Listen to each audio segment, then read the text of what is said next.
خدا میگه ببین، من تک تک سلولای بدن تو هر روز دارم ترمیم میکنم. نگاه کن تا یه مقدار مسیر درست رو میری چجور خودش همه چی درست میشه.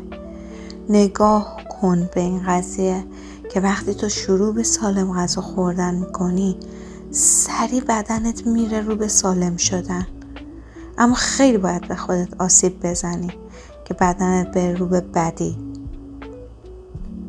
سالها طول میکشه تا یه آدم مریض شه، اما در عرض چند روز یا شاید چند هفته دوباره بدن برمیگرده به حالت خوب خودش، خوب کار میکنه اگه شما بهش غذای درست بدی، باهاش خوب رفتار کنی.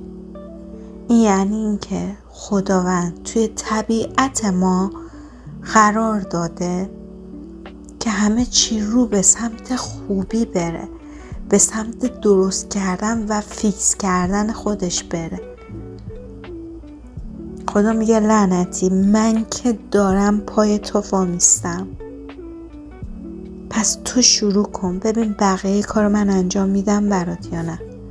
شروع کن، درست غذا بخور، چیزای بد تو بنداز دور، سیگار نکش، مشروب نخور، به بدن خودت صدمه وارد نکن.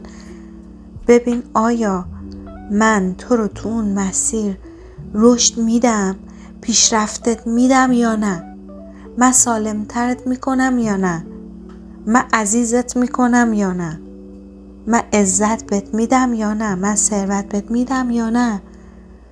فقط کافیه تو شروع کنی به اون مسیری رو که من دارم بهت میگم، از درون به اون مسیر گام بذاری و بعد بقیه راه رو من برای تو باز میکنم، چون من همیشه در حال انجام دادن این کار هستم.